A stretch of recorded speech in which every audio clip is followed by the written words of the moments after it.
শুরু হয়েছে বৃষ্টি, এক নাগাটার বৃষ্টি। ঘর থেকে একদম বেরোনোই যাচ্ছে না। তবে হ্যাঁ, রান্না খাওয়া দাওয়া এসব তো বন্ধ করলে হবে না। তাই সকাল সকাল দেখো এই যে বস্তা মাথায় দিয়ে এখন হলো কল চিপছি। এগুলো না আমাকে ছোটোবেলায় আমার মা করে দিত, বেশ ইন্টারেস্টিং। কিন্তু যাই হোক, অনেকটা কাজ করে নিয়েছি। তার জন্য একেবারে সকাল সকাল স্নান করে নিয়েছি। আর আজকে লুচি আর মাংস। তো চলো ভিডিওটা এখান থেকে দেখছি। ওই আজকে ভিজতে ভিজতেই দৌড়ের সামনে জল এনেছিলাম আর থালা বাসনগুলোও মেজে দিয়েছি।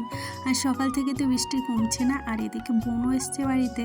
আর আগের দিনে বাজার করে আনা হয়েছিল। রাতেই ভেবেছিলাম লুচি আর মাংস করা হবে, কিন্তু যা বৃষ্টি শুরু হয়েছিল তাতে কারো এনার্জি ছিল না, আর কারেন্টটাও গিয়ে বসেছিল। তাই সকাল সকাল এই যে আমার পিছনে কিন্তু ময়দাটা ছেনেছে, এইদিকে আমি গোল গোল করে দিচ্ছি। আর কি বলতো, সবাই মিলে করতে বেশ মজাই লাগছিল। আর লুচিগুলো দেখেছো কি দারুণ ফুলেছে। আর আমার পিঠটা লুচিগুলো হেবি সুন্দর ফোলে। মানে আমি পারি, বাট অতটাও ভালো পারি না। তবে পিসির কাছ থেকে অনেকটাই শিখে নিয়েছি। আমারও লুচি ফোলে, কিন্তু পিসিগুলো না উল্টাতে হয় না, একা একাই কি সুন্দর উল্টে যায়। যাই হোক, দেখো লুচিগুলো দেখে কার কার খেতে ইচ্ছে করছে। আর বর্ষাকাল এলেই না বেশ জমিয়ে খাওয়া দাওয়া করতে বেশ ভালোই লাগে। আর এনেছিল এই যে চিকেন। এখন আমি বর্ষা মাথায় দিয়ে যাবো দুটে কলে। যাই হোক, যেহেতু আমি মানে স্ট্যান্ড আনিনি এখানে, আর ভিডিও করতে ভারী অসুবিধা হচ্ছে জানো তো।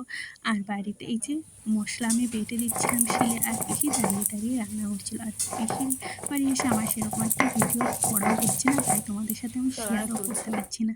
যাই হোক, এদিকে মশলা বাটছিলাম আর বোন আমার সাথে বদমাইশি করছিল, বলছিল এই তুই একটু টাকা, তুই একটু টাকা। আর যতই যাই জানো তো, শ্বশুর বাড়ি ছেড়ে আসতে না মানে কোথাও বেশি দিন থাকলে না এখন আর ভাল লাগে না। মনে হয় শ্বশুর বাড়িটাই আপন। মানে পিসির বাড়ি হোক আর যেই বাড়ি হোক, যেখানেই যতই ভালোবাসুক না কেন, আর যত ভালো কিছুই থাকুক আর খারাপ থাকুক, আমার শ্বশুরবাড়িটাই মনে হয় বেটার। বাট এর জন্য না আর ভাল লাগছে না এখানে থাকতে।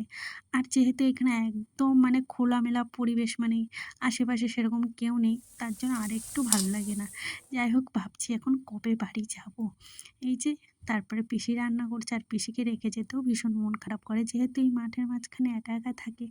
আপন বলতে কেউ নেই, কি আর করা যাবে, ভাগ্য যাকে যা মানে দেয়। আর পিসিকে বলি আমাদের সাথে যেয়ে থাকতে, আর থাকবে না। আর পিসি আজকে জমিতে ধান চাষ হচ্ছে, তার জন্য দেখো মুনিশ লেগেছে। আর এরা না কি সুন্দর অল্পতেই খুশি। দেখো এরা এই বৃষ্টির মধ্যেও কত কাজ করছে, বাট এদের না কষ্ট একটু কমই হয়। এরা না ছোটোবেলা থেকে অন্যভাবেই তৈরি, তাই না? এত বয়স হয়ে গেছে তাও এরা কতটা খাটে। মাঝে মাঝে ভাবি আমরা কত সুখে আছি, তাও আমরা কত আফসোস করি এই নেই ওই নেই। বাট ওদের কাছে কিছু না থাকতে ওরা কত অল্পতেই খুশি, তাই না? আর এইদিকে বৃষ্টিটা ছেড়েছে, আর কিছু থালা বাসন ছিল, ভাবলাম এখন আমি মেজে ফেলি। আর কি বলতো, সকালে একেবারে স্নান টান আজকে করে নিয়েছি। ভেবেছি মানে এমনিতেই জামা কাপড় বেশি আনিনি, আর বৃষ্টিতে শুকাচ্ছেও না। পিসিবাড়ি যে বারান্দায় মেলে দেবো সেই পরিস্থিতিও নেই, তার জন্য একেবারে স্নান টান করে নিয়েছি। আর না প্রথম দুদিন কল টিপতে কষ্ট হচ্ছিল, বাট এখন আবার ঠিক হয়েছে। আর এই যে যারা ধান লাগাচ্ছিল না, তারা এসছে এখন খাবে। তো ওরা না দেখলাম মানে খাবার এনেছে সেরকম একটা। আর এইখানে না বসার সবার জায়গা হচ্ছিল না, তারপরে আবার আমাদের মানে ঘরে ডেকেছিলাম ওদের বসার জন্য। দেখো যে এমনই মানুষ হোক। আর ওরা না মুড়ি কেমন তরকারি এনেছিল সেটা দিয়েই খাচ্ছিল, কত খুশি মনে জানো। আর আমরা মাছ মাংস পেয়েও খুশি বসে হতে ধান পারি না। লাগানো দেখছি ভীষণ ভালো লাগছে। আর আমার মেয়ে কটা মালা পেয়েছে, ও নাকি বার্থডেতে মালা দেবে, সেটা নিয়ে খেলছে। আর কি স্প্রিটে মানে ধানগুলো লাগাচ্ছে না, ভীষণ ভালো লাগছে দেখতে। দাঁড়া তোমাদের আর একবার দেখায়, কোথায় চলে এলে এই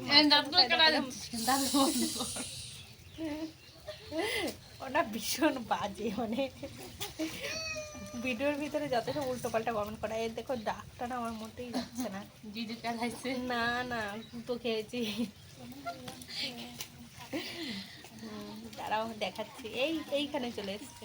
জানলা থেকে বেশ ভালো লাগছিল ওদের মানে ধান রোয়া দেখতে। ওদের সাথে জানো তো গল্পও করছিলাম। তারপরে এই খেয়েছি তো আজকে আর ভাল লাগছিল না, তাই বিলাতি আমরা এনে রেখেছিল সেটা একটু মাখালাম। বাট মনে হলো লঙ্কা হলে বেশ ভালো হতো, তবে টকটা একটু কম ছিল। টকটা কম ছিল, খেতে কিন্তু বেশ টেস্টি লাগছিল। দেন দেখো, আমার পিসি না কোনোদিনও খায় না, বাট ওই আমাদের খাওয়া দেখে পিসিও বললো দে একটু খাই। যাই হোক, এদিকে দেখো সবাই মিলে খাচ্ছি। আর আমার মেয়ের তো মানে বায়না, মা দাও দাও, ওর মানে ও আজকে এতগুলো খেয়েছে। তারপরে আর এই যে একটু শুয়ে টুয়েছিলাম, আমার বড় চলে এসছে। আর আর এই যে নারকেল হচ্ছে কালকে নাকি পিসি মানে তালের বড়া করে দেবে, তার জন্য তালও খুঁজে পাচ্ছি না। আর পিসির গাছেরই এগুলো নারকেল, জানো তো অনেক নারকেল হয় পিসির গাছে। আর নারকেলগুলোর সাইজ দেখেছো অনেক বড় গোল, কিন্তু এক একটু নারকেল। তাই আমি বলছিলাম যে এত বড় বড় নারকেল দেখতে দেখা যায়, বাট ছোট ছোট। তারপরে প্রতিদিনের মতো আজকেও আনতে গিয়েছিলাম দুধ, যেহেতু কালকে বৃষ্টি পড়ছিল তাই আর আনা হয়নি।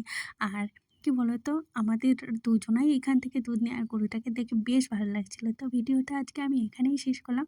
ভিডিও ভালো লাগলে প্লিজ একটা লাইক করে